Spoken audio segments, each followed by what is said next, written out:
Hello everyone. See the topic जो आज हम लोग कवर करने जा रहे हैं अकाउंटिंग अजम्पशंस, और इसको प्रिंसिपल्स भी बोलते हैं, कॉन्सेप्ट्स भी बोलते हैं।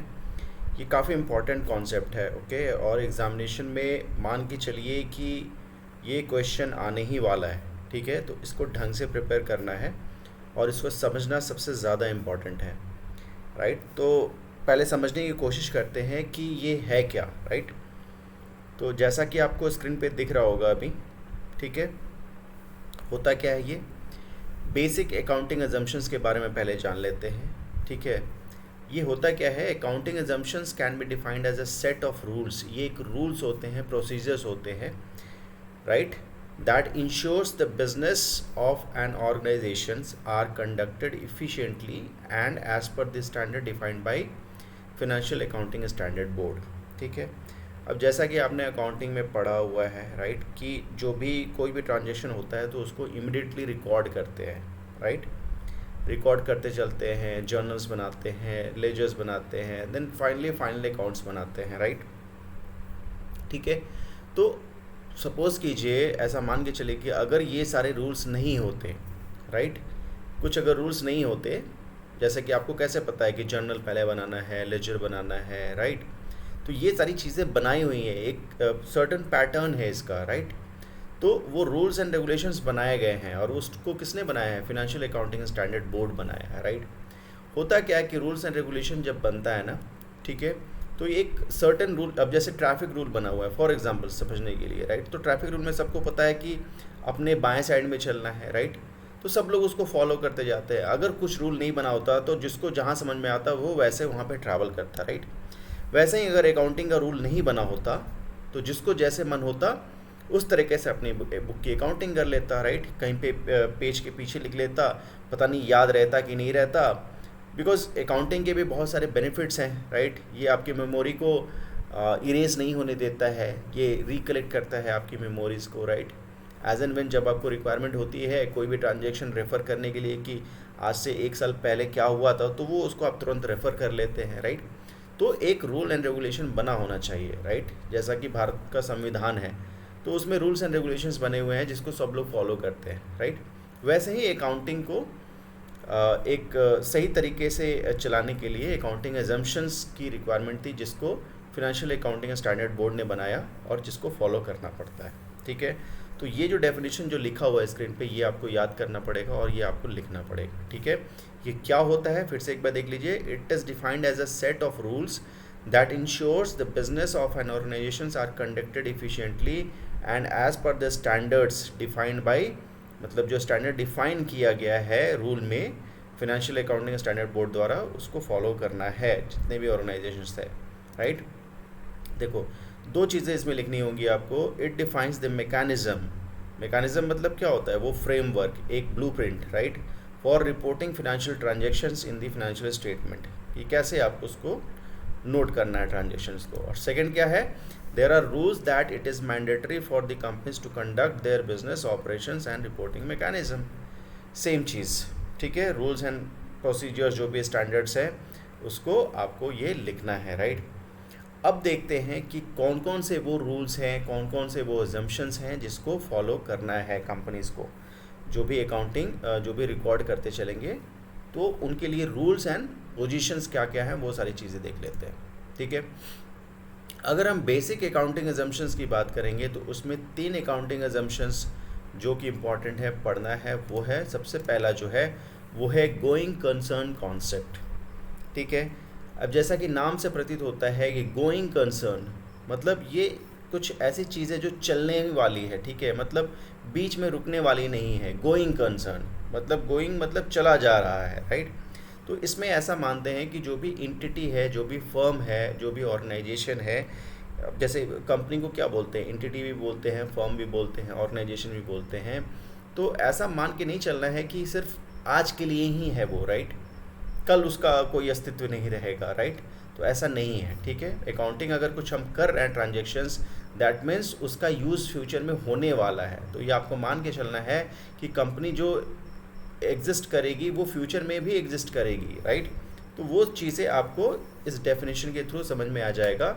ठीक है, company will continue to deliver its business operations and continue to exist for an unforeseeable future. This assumptions is based on the fact that a company will never go bankrupt and it shall be able to perform its business operations for more extended period. ठीक है, देखो अगर daily basis पे transaction कर रहे हैं तो उसका एक पर्पस है कि at the end of the year, financial year के एंड में हमें प्रॉफिट डिसाइड करना है, हमें अपने एक्सपेंसेस डिसाइड करने हैं, राइट. तो अगर ये गोइंग कंसर्न कॉन्सेप्ट नहीं रहेगा तो एक दिन के अंदर ही कंपनी ख़त्म, फिर ट्रांजेक्शन करने का कुछ मतलब ही नहीं रहा, राइट. फिर कितना प्रॉफिट हुआ, कितना लॉस हुआ, ये आप डिसाइड नहीं कर पाएंगे, राइट. तो एक एजम्पशन मान के चला जाता है कि गोइंग कंसर्न कॉन्सेप्ट होता है अकाउंटिंग एजम्पशन में, मतलब कंपनी अनफोर्सिएबल फ्यूचर के लिए एग्जिस्ट करेगा. ठीक है, I hope it is understood to you, right. Examination में ये आपको लिखना है. ठीक है, बेसिक अकाउंटिंग एजम्पशन का सबसे पहला जो एजम्पशन होता है वो गोइंग कंसर्न कॉन्सेप्ट होता है. ठीक है, दूसरा क्या होता है, कंसिस्टेंसी कॉन्सेप्ट. अब देखो कंसिस्टेंसी का मतलब क्या होता है, बोलते हैं ना लोग आपस में बातचीत कर रहे हैं तो कि ये प्लेयर, जैसे फॉर एग्जांपल अगर जस्ट थोड़ा सा क्रिकेट का एग्जांपल ले लेते हैं कि क्या है, अपना जो विराट कोहली है काफ़ी कंसिस्टेंट प्लेयर है, हर मैच में लगभग 50 स्कोर करके जाता है. दैट मीन्स उसके पास कंसिस्टेंसी है, राइट. उस पर भरोसा कर सकते हैं, कंसिस्टेंट है, वो आके परफॉर्म करता ही करता है, राइट. वैसे ही अकाउंटिंग में भी ये मान के चला जाता है कि आप जो परफॉर्मेंस दे रहे हैं, जो आप रूल फॉलो कर रहे हैं, वही रूल आगे भी फॉलो कीजिएगा, राइट. फॉर एग्ज़ाम्पल जैसा कि आपको पता है कि कंपनी जो डेप्रिसिएशन चार्ज करती है, चार्ज करने के मेथड्स अलग अलग होते हैं.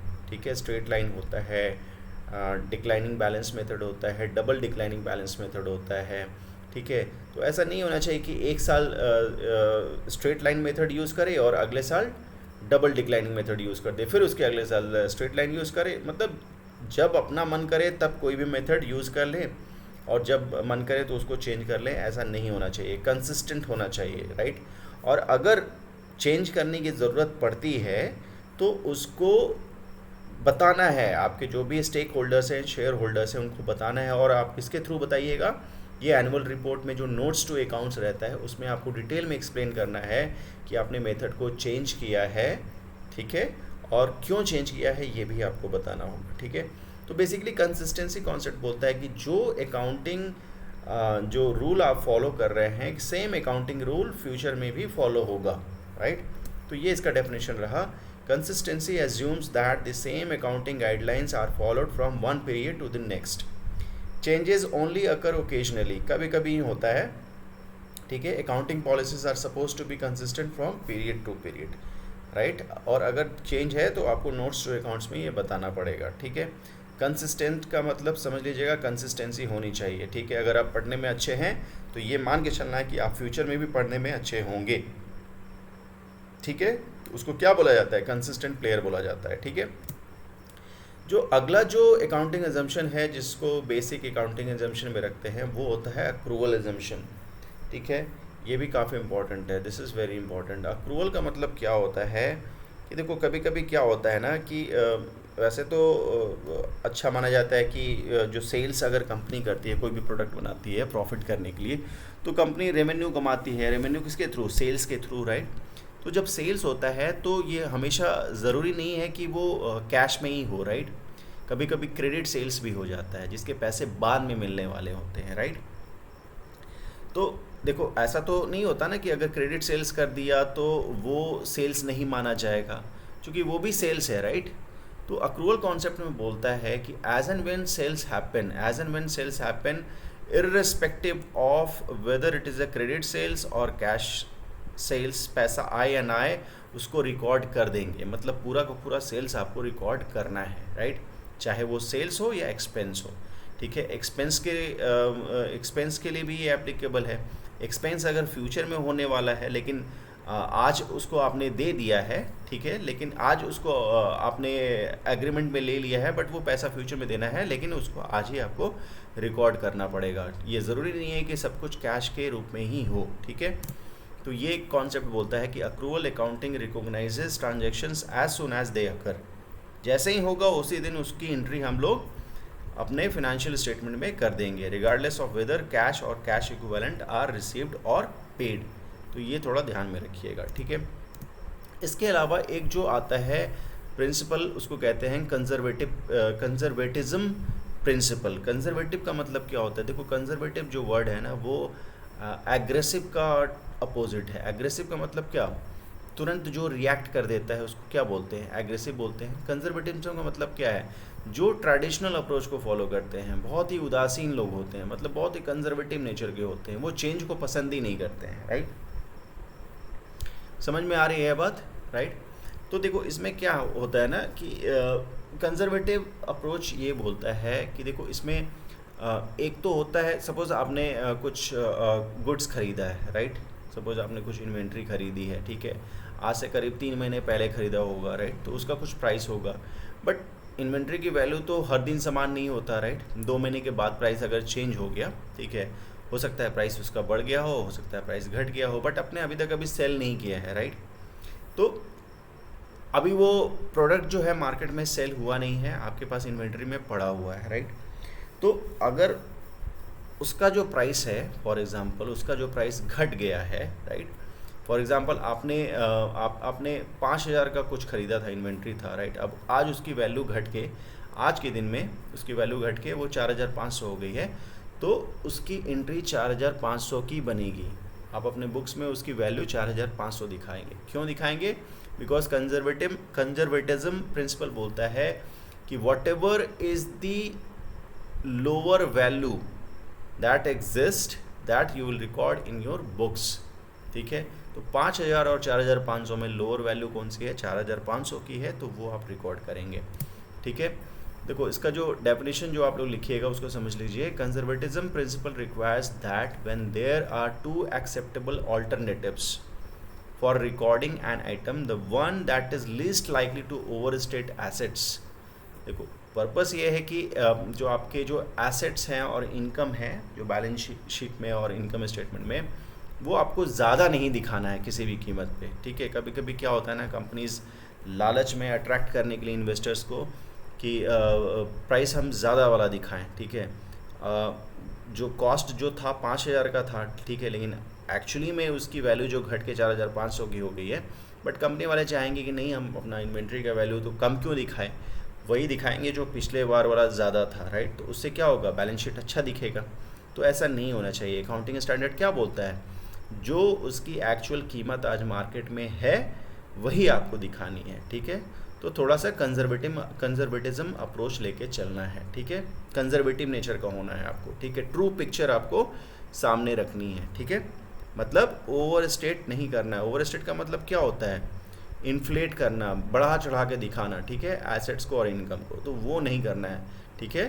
कौन सा सेलेक्ट करेंगे? The one that is least likely to, जो कि जिससे कम उम्मीद हो कि वो बढ़ा चढ़ा के दिखाए, उसको हमें रिकॉर्ड करना है, ठीक है।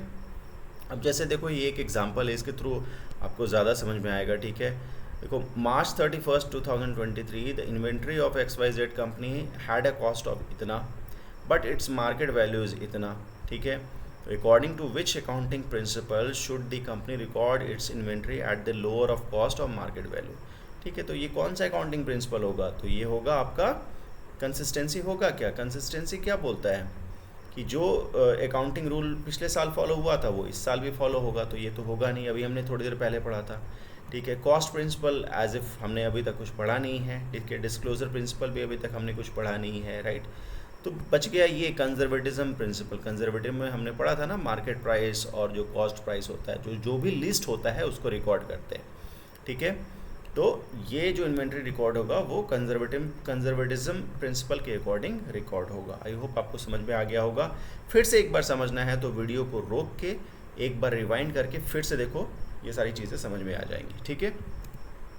देखो, अब अगला जो कॉन्सेप्ट है वो है आपका सेपरेट एंटिटी कॉन्सेप्ट। ये भी काफ़ी इम्पोर्टेंट कॉन्सेप्ट है, ठीक है। अब देखो, मैंने आपको बताया था ना कि जब भी जो ओनर होता है, जब वो अपना फंड दे के कंपनी स्टार्ट करता है, तो उसके फंड को क्या बोलते हैं हम लोग? कैपिटल बोलते हैं, ठीक है। और कैपिटल को कहाँ दिखाते हैं हम लोग? लायबिलिटी साइड में दिखाते हैं, बैलेंस शीट में, राइट। तो अब चूंकि उसका कैपिटल है, राइट, तो उसको हमने लायबिलिटी साइड में बैलेंस शीट में क्यों दिखाया? बिकॉज हमने ओनर को और जो कंपनी को, दोनों को अलग अलग हमने मान लिया है, ठीक है। तो वही जो कॉन्सेप्ट है उसको हम लोग बोलते हैं सेपरेट एंटिटी कॉन्सेप्ट, ठीक है। यानी कंपनी एक सेपरेट एंटिटी है, उसकी एक अलग पहचान है, ठीक है। ओनर उसका एक हिस्सेदार है, राइट, उसका एक हिस्सेदार है जिसने कैपिटल दिया है, राइट। तो इसको ऐसे डिफाइन करेंगे, in accounting the company is always considered a separate legal entity that has distinctive existence from its member, hence money invested by the owner are recorded on the liability side of the balance sheet, ठीक है। अब जैसे ये एक example देख लो, इसमें क्या हुआ है, इससे आपको थोड़ा और क्लियर हो जाएगा। Ritesh entered ₹35,000 as expense in the profit and loss account. Profit and loss account में ये 35,000 का एक एक्सपेंस रिकॉर्ड कर रहा है। अब देखो ये क्या था, क्या ये, और क्यों इसको रिकॉर्ड कर रहा है। Which was actually spent on repairing his personal car. अब ये 35,000 जो उसके पर्सनल जो कार था वो बिगड़ गया था, तो उसके रिपेयरिंग के लिए इसने दिया था, ठीक है। तो ये तो इसकी पर्सनल चीज़ें हुई ना, तो इसको ये कंपनी में कैसे लेके आ सकता है। कंपनी का मेन काम कुछ और हो सकता है, राइट। कंपनी अपना ऑपरेशन करेगा और ऑपरेशन में जो एक्सपेंसेस होंगे वो रिकॉर्ड करने चाहिए प्रॉफिट एंड लॉस में। ये अपनी पर्सनल चीज़ें रिकॉर्ड नहीं करेगा, राइट। समझ में आ रहा है। यानी क्यों रिकॉर्ड नहीं करेगा अपनी पर्सनल चीज़, बिकॉज कंपनी एक सेपरेट लीगल एंटिटी होती है, ठीक है। ये अकाउंटिंग का प्रिंसिपल है, रूल है जो फाइनेंशियल अकाउंटिंग स्टैंडर्ड बोर्ड ने बनाया है, राइट। तो यहाँ पे ये क्वेश्चन पूछ रहा है, which accounting principle is violated here. कौन सा अकाउंटिंग प्रिंसिपल का उल्लंघन हुआ, ठीक है। तो पहला ही हो जाएगा सेपरेट एंटिटी, इसका उल्लंघन हुआ ना। कंजर्वेटिज्म तो होगा नहीं, कंजर्वेटिज्म में लोअर वैल्यू हम लोग रिकॉर्ड करते थे, अभी आपने पढ़ा। रेवेन्यू रिकॉग्निशन आगे पढ़ना है, फुल डिस्क्लोजर भी आगे पढ़ना है, ये होगा नहीं, ठीक है। तो आपको पता लग गया ये सेपरेट एंटिटी हो गया, ठीक है। इसको कहाँ दिखाएगा, अगर ये इसने यहाँ दिखा दिया है ना expense as a profit and loss account में, ठीक है। इसको एक्चुअली करना क्या था, इसको ड्राइंग्स में दिखा देना था, ठीक है। जो भी इसने खर्चा किया तो उसको ड्राइंग्स में दिखा दो, ठीक है। जो भी इसका कैपिटल कंट्रीब्यूशन था लायबिलिटी साइड में, वहाँ से माइनस कर दो ड्राइंग्स, और फिर वहाँ पे बैलेंस शीट अकॉर्डिंगली इसका एडजस्ट करना चाहिए था, ठीक है। तो उसने गलती से यहाँ पे एक्सपेंस में रिकॉर्ड कर दिया था। क्यों रिकॉर्ड किया था, बिकॉज उसको ये एक्सपेंस दिखाना चाहता था, बट ये इसने अपने पर्सनल यूज़ के लिए खर्च किया था, ठीक है। तो ये वॉयलेट हो रहा है। देखो क्वेश्चंस ऐसे ही घुमा फिरा के पूछता है एग्जामिनेशन में, तो ये आपको समझना है, ठीक है। एग्जामिनेशन में आता है तो अगर ये एग्जाम्पल्स आप लिख सकते हैं तो लिख दीजिएगा, ये वाला एग्जाम्पल, ठीक है, समझा के कि ये ड्राइंग्स में दिखाना चाहिए था, उसने एक्सपेंस में दिखा दिया, ये इसने अपने पर्सनल यूज़ के लिए निकाला था, ठीक है। तो एक बार आपके समझने के लिए भी ठीक हो जाएगा। कंजर्वेटिज्म में भी आप ये एग्जांपल देके समझा सकते हैं, ठीक है, कि कॉस्ट था 50,000 बट इसकी कॉस्ट की वैल्यू कम हो गई है, तो बुक्स ऑफ अकाउंट्स में उसको दिखाना पड़ेगा, क्या दिखाना पड़ेगा, इन्वेंट्री की वैल्यू लोअर वाला, ठीक है, जो 45,000 जो एक्चुअल है अभी में, ठीक है, जिससे कि लीस्ट लाइकली इन्फ्लेट कर सके हम लोग एसेट्स और इनकम को, ठीक है। आई होप सारी चीज़ें आपको क्लियर हो रही हैं, ठीक है। अगला जो है वो है ड्यूअल एस्पेक्ट कॉन्सेप्ट। ये पहले भी आप लोग पढ़ चुके हैं। ड्यूअल एस्पेक्ट का मतलब आपको पता है ना कि कोई भी जब ट्रांजेक्शन होता है तो उसका इफेक्ट दो अकाउंट पे पड़ता है, ठीक है। एक अकाउंट डेबिट होता है, दूसरा अकाउंट क्रेडिट होता है, ठीक है। तो यही चीज़ें हैं इसमें। In accounting every business transactions requires recordation in 2 different accounts. One account will be debited and the other will be credited. It's very simple. इसी को बोलते हैं ड्यूअल एस्पेक्ट। ड्यूअल का मतलब दो होता है, ठीक है। ड्यूअल एस्पेक्ट कॉन्सेप्ट को ऐसे आप डिफाइन कर देंगे, ठीक है। अब देखो एक जो काफ़ी इंपॉर्टेंट है मैचिंग प्रिंसिपल, ये हमेशा ही पूछा जाता है, ठीक है। तो इसको भी समझ लेते हैं। देखो ये क्या होता है। This concept states that revenue earned should be matched with the expenses incurred in earning it, ठीक है, and should be reported in the same accounting period, ठीक है। मैच करना है किसको, रेवेन्यू को उसके एक्सपेंस से, ठीक है। तो कभी भी एमसीक्यू या किसी भी क्वेश्चन में अगर ये रेवेन्यू और एक्सपेंस वाला वर्ड दिख जाए ना, तो आप समझ जाइएगा कि वो मैचिंग प्रिंसिपल की बात हो रही है, ठीक है। ध्यान रखना है, बिकॉज रेवेन्यू और एक्सपेंस से ही हमें प्रॉफिट मिलता है, राइट। तो ये अगर आपको ये फॉर्मूला समझ में आ रहा है कि रेवेन्यू जो सेल्स करते हैं उसमें से एक्सपेंसेस माइनस कर देते हैं तो हमें प्रॉफिट मिलता है, ठीक है। तो ये मैचिंग प्रिंसिपल बोल रहा है कि जो रेवेन्यू अर्न किया है, ठीक है, उसको मैच करना है किससे, expenses incurred in earning it, जो एक्सपेंसेस और जो कॉस्ट इन्वॉल्व थे उसी से ही उसका मैच करना है, ठीक है।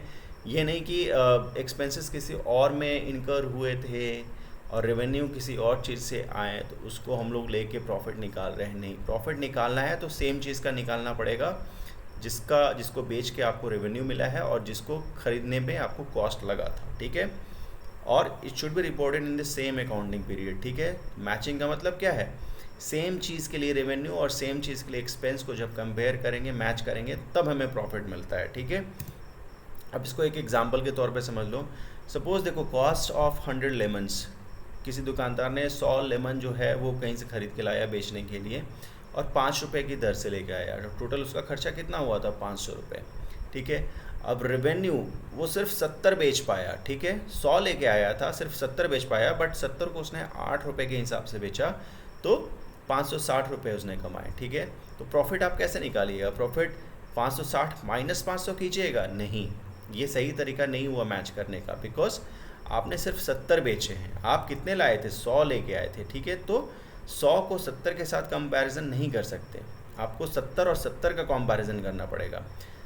कंपैरिजन कैसे होगा यहाँ पे, तो प्रॉफिट होगा 70 जिस दर से आपने बेचा है प्लस 70 जिस दर से आपने ख़रीदा था, उसको घटाइए, तब प्रॉफिट निकलेगा। अब आपको समझ में आ रहा होगा कि मैचिंग कॉन्सेप्ट क्या है।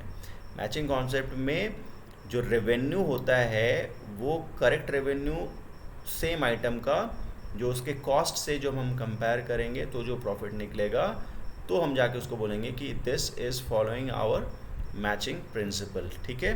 तो ये एग्जांपल के थ्रू आप समझा सकते हैं। ये थोड़ा सा टेक्निकल वर्ड है, इसको थोड़ा सा याद करना पड़ेगा आपको, ठीक है। आई होप इतना सारा कॉन्सेप्ट आपको समझ में आ गया होगा।